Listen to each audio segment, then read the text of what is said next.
You know, speaking of breaking rules, someone came up to my table earlier today, and they brought up something that has always troubled me, and I would love to get a take on this. So, when I die, Lisa, in the real world, screams, because her brother's dead, she knows this, and the windows explode from the schoolhouse. And that happens in the real world. Now, isn't that the same thing as the rules that were broken in two? I'll handle that one. Thanks, Mick.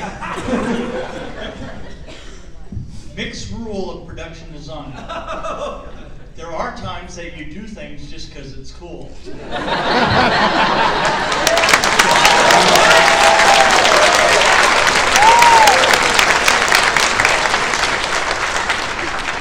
Now, is that your philosophy given to Rennie Harlan, and then he took it on to the rest of his career, or is that? But Lisa is the conduit of the dream. Rennie Harlan wasn't cool until he worked with me. And see, this is the thing. But then, how come they didn't start treating her like Carrie? Because she has the power now to blow things up with her mind. I always thought it was her grief. I You was could be still overthinking dreaming. this. I believe I was still dreaming. Okay. When I scream and hit the desk and the glass comes, I'm dreaming, I'm having a nightmare. Oh, because that's in the nightmare. Because the next moment, all of a sudden I'm like, Sheila. Okay, well, Sheila. thank you. We've never discussed And this, you Lisa. see me. And I'm so glad. That's when you got here. Little brother. So when you think about it, you see me falling asleep in the classroom. Okay, head is on the desk, and then I dream of your death. You dying, the cheerleaders and all that. But then I wake, I scream, woken up, and now Sheila has died. Wait a second. The cheerleaders are in the real world. And bathroom? Yes, the bathroom's in the real world. I actually died on the toilet like Elvis and like Bruce. I didn't die in the dojo. Right? It's so confusing, this movie. That's why people love it, right? You died when you were doing your karate. When the cheerleaders came in, you were already asleep. Yeah, you were sleeping. Oh, you're right. You didn't die then, honey. I'm so confused. Thank you for this little moment of therapy. I died in 3 and came back in 4.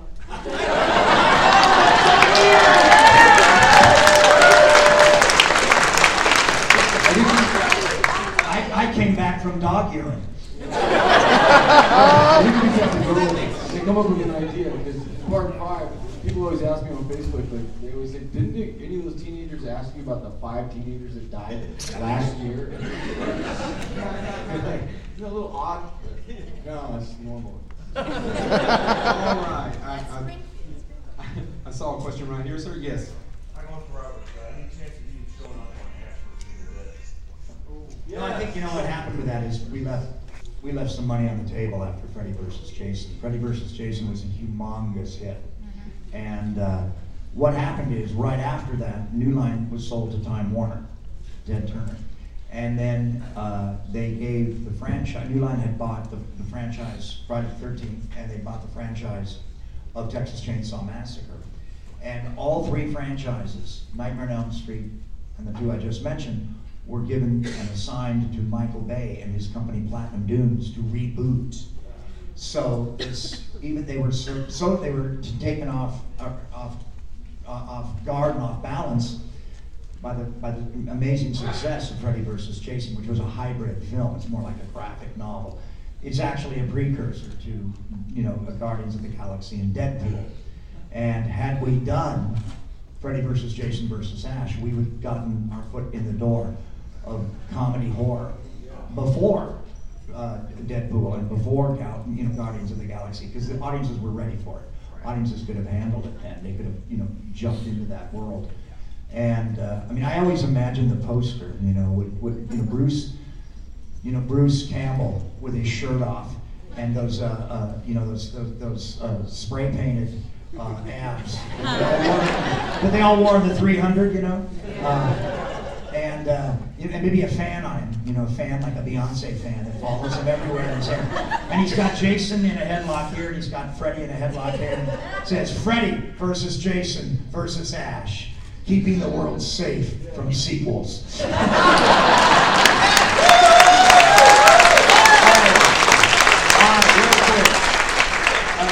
Make sure you silence your cell phones, please, for the rest of us. Okay, next question. What do we got? Yes, sir, right there with the glasses. All right. I don't know if you've ever seen the show. Have you ever watched Rick and Morty? I want to know, how do you feel about Scary Terry? And if you could say anything about him, about the guy who created him? No, I love it, and you know, I'm also on Family Guy. Freddie's been on South Park. He's been on The Simpsons. Yeah, he shows up on all those shows. I love it. The really rare thing to do, you guys, is go online and go to the lyric site with all the song lyrics and type in Freddy Krueger and look at the songs. Really? Freddy Krueger has been referenced, and it will blow your mind. I mean, the biggest stars in rap have. I mean, it's like I didn't know I was in a Jay-Z song. I didn't know I was in a Little One. I didn't know Eminem referenced me. Yeah. It's really fun to check that out. And it's the same thing with cartoons. I did a cartoon search once, and also like the Sunday Funnies. Freddy's always showing up in the Sunday Funnies. Of course, no one reads newspapers anymore, but that always cracks me up, you know, especially around Halloween. Oh, I saw one, Robert. It's so funny. You're putting on. Freddie is putting on a contact lens. Yeah, how does he do that? Not with the dexterity of Matthew McConaughey, certainly. Do you have a favorite one of those they've done with you? Because I love the Scary Terror. Yeah, Scary Terror. Yeah. Is that yours? Is that your favorite? I think so, but there's a really weird South Park Freddy. Yeah. I mean, he's just so weird and not at all like me. Just weird. And there's just something about him. And they don't really even attempt the Freddy voice. It's just kind of dumb. Living in the woods, you know, I really think that might be my favorite. All right, next question. Yes, sir. So with the success of Friday the 13th, the game, they never decided to do a Nightmare on Elm Street game. Did you play Freddy again? Did you hear the question? Yeah, I mean, there's been some talk, some discussion of a motion capture game. You know, my games are Injustice 2 and Call of the Dead. But yeah, I mean, I think there might be a great Nightmare on Elm Street game. You know, there actually is a real board game from way back in the early '80s that I guess is highly collectible now. But there's the plot really lends itself, I think, to gaming. It would be interesting if someone could come up with it. And they may be working on that at Warner Brothers. They're huge in games now. They really have a vested interest in games. So maybe something's going on over there. All right, let's spread the wealth a little bit. Yes, sir, right there, standing up. Okay, this is for everybody.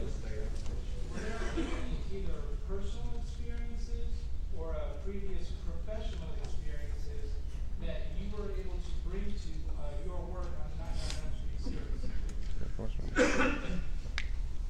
That sounds like a question for Ronnie.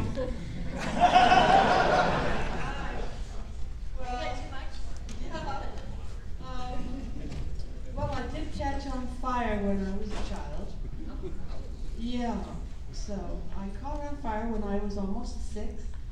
So when I was called upon to work with fire in Nightmare, I thought, well, this will give me a chance to confront that fear. And then I worked very closely with it. The fire was very close to my face, and I was really pleased with the work we did, and so was Wes. And then it turned out that those close-ups could not be used because they violated some kind of SAG laws or safety laws. So the part that we actually shot that was meaningful to me on that, the close-up part, shall I say, where we did confront the fire, wasn't even in the movie. But there is still some in the movie where Marge is burned up by that damn Freddy. Roger would not, stop killing me. Over and over again. He won't forget it. Just because poor Marge did murder him. But anyway, that's the main one I can think of. There might be others, but I'll stick with that for now. A side note about that sequence, Tony Chichere, the stuntman that did that really elongated stunt in the basement as Freddy on fire. And that was, at that time, the longest fire stunt ever done. But Tony was also the Stay Puft Marshmallow Man in Ghostbusters. Stay Puft. Who else used personal trauma or personal experiences? Yeah, who else? Well, personal experience would be definitely, I was Alice in grade school. That was me. I was very shy, daydreamer. I read books. We moved a lot. I always felt out of sorts, and I just was a recluse in my room, essentially. I mean, Alice was actually a little more outgoing than I really was in my life, because at least she had a couple friends. Unfortunately, they got killed, but whatever. So in that sense, I felt like I could really relate to Alice as a child growing up and feeling not, just shy and daydreamer and no courage, really. Someone who hid from life. And but then moved to California, and woohoo! I grew up. So anyway, anything to say? Amanda, when you were in one of my favorite sequences in the whole franchise is Amanda's kill on the ceiling. And of course, you guys all know by now that was a rotating house, and based on some of the effects that Kubrick had used in The Shining. We took advantage of gravity.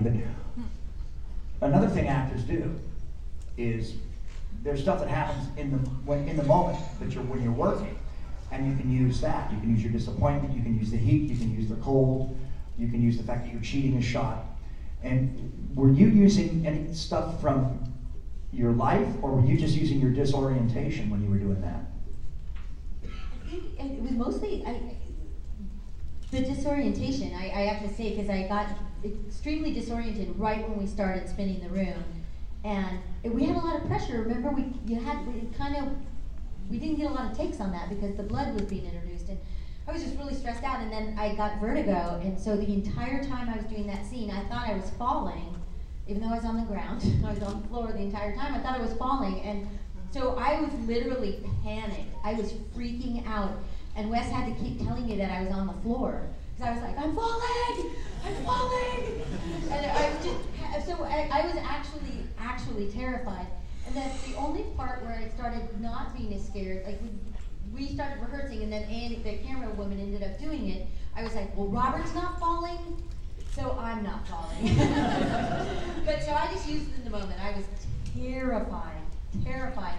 And quick funny story, I could tell Wes was getting a little frustrated with my panic, and then he popped his head into the room when it was upside down and tried to talk to me, and was just like, whoa, okay. That's a rough ride. Anybody else? Well, one really, it's just a weird synchronicity for me is that I didn't even think about this when I was doing the film, but my father was a dream psychologist who wrote 8 books about dreams, and it wasn't until several years after the film came out and he passed on, and I said we never really got to talk about it, that I realized how kind of amazing that synchronicity was. I guess because I didn't think this film was going to be the big film of my career.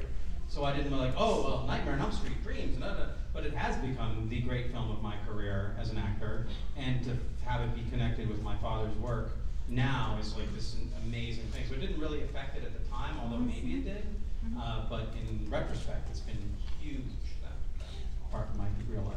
When we were doing Nightmare on Elm Street 4, I had a dream, and in this dream, there were these lights spinning around this way and that way, and coming like this, and Freddy was coming right towards me. And I woke up, and 3 weeks later, we filmed a sequence where I had the room with all the spinning lights and all the rest of that. So that came directly from a dream. Huh. Yeah, and I can tell you guys that when I was playing Carlos, and we did the Q-tip scene, which you guys, when I was a young child, my mother actually did that to me. She actually was cleaning my ears and pierced my eardrum and caused my ear to bleed. So when I went into that scene with Robert, and then the woman who was a brilliant actress, she looked just like my mom. So that scene that you guys see, and I'm doing that, there was some real fear that came back to me with the whole Q-tip thing, and there was a lot of stuff that we had to do with it going in and going out, Yeah, that freaked me out a lot. Great scene. Thank you so much, I appreciate that. That's my favorite kill. My favorite kill, ladies and gentlemen. Thank you so much. The map does say you're fucked, so please use your GPS. So at that time, I was a mom of a teenage daughter. Oh.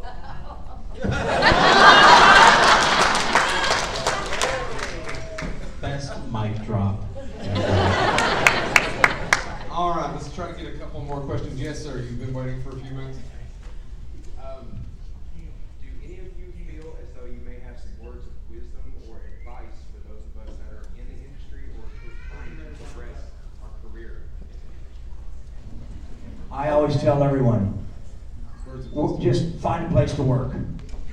Junior college, community college, university, state college, summer stock, theater, even if you're sweeping the stage or painting scenery, you'll find out if you love it or not. And what happens, there is a kind of a strange reward system. People will notice you. I mean, all of us at this table have worked on projects, and we've seen someone that was what we call politically correct now, atmosphere. They used to be called extras. And they're actors, and there are other people that want to be actors, and a lot of them are trained. Not all of them, but a lot of them are trained. In fact, in old Hollywood, they were all trained. They were all European immigrants that were movie stars that came over in the 20s, 30s, and 40s to get out of Europe and get away from Hitler. And they all came, but they had been doing Hamlet and starring in movies in Germany and Hungary and Czechoslovakia and France and Italy. And so they were what were called dress extras. But we've all seen, I'm sure all of us when we're working, and we're doing a scene over and over again, a courtroom scene or something, and you'll see an atmosphere person, a person with no lines that's dressed more period or more right for the scene than anybody else, is paying better attention, has given themselves a little bit of a character, and you watch. The end of the week, that first assistant director or that second assistant director puts them in the front, or gives them the line, or gives them the part of the juror that says guilty on Law and Order. And I've seen that over and over again. There is a kind of a seniority that happens, and you pay your dues and you stick it out, and you also have to test the fact of whether you really like it. You know, if you really want to be in this crazy job. Yeah, you know what? Real quick, guys. Same thing with that. I think right now we live in a time where when we were coming up and doing what we do for the years that we've been doing it, you had to be asked into a room, you had to be have an agent, have a manager, have all those things. And I think if you guys really want to do it, just do it. Now you can shoot, you can do things, and if you're really talented and good at what you do, I think the public's going to recognize that, and you will go someplace. But now's the best time for you guys to really do something, because if you just do it, don't think about it, just do it. Get a camera, shoot. Everybody here's got the tools to start. Correct. They're in your pocket. A lot of you guys are pointing the tool right at it. I think as a performer, it's really important if you decide, all right, I'm passionate about acting, but it's to throw yourself, you don't like opera? You don't like opera? Tough shit, go see some opera, okay? You're gonna learn so much from that. You don't like country music? Go to some country music concerts, boys and girls. It's like you'll learn from all, heavy metal, but it's about exposure to all kinds of things, because that's where you can come up with the arts, and also just you come up with character ideas and dress and how people walk, and it's just, you have to really expose yourself to all of the arts, and just along with Robert saying too, learn how to paint a set, work backstage, and to learn every aspect of the set. And somebody might see you painting the set and say, you're perfect to be this part. We want you to be the butler, or we want you, you might have the maid or something like that. Because you're good. I painted a lot of sets and no one had me playing a butler. Oh, ever. That's not true. That's not true. I wanted to kill you in Nightmare 11. Let me just say one thing about state colleges or community colleges or junior colleges. There's a lot of them. There's a lot of colleges that aren't the Big Ten, or are not Ivy League, or are not incredibly expensive. And they have money, especially in suburbs that are doing well in this country. And you walk in to the film department, and you cannot believe the toys you can play with. You can be 19 years old and you can get the best sound recording, cameras, lighting equipment, and you just check it out. And it's there. And if you pick a small school somewhere that doesn't have a big film department, but that has all this equipment, you get to use it. You get to play with it. And you sign on to everybody's crew and you learn how to use everything. But there's a lot, everybody's all going to UCLA, or they're all going to AFI, or they're all going to Yale. They think that's the access, and those do provide access, but there's people there that wait for years to get on stage and wait for years to do a student film. Whereas if you're in Boulder, Colorado, you can probably get a dolly truck, to shoot a movie, and a crew of 6 people that are horny to work on a film and make their own film, when you're 20 years old, and work with others, and then they'll work with you. And they'll crew up with you.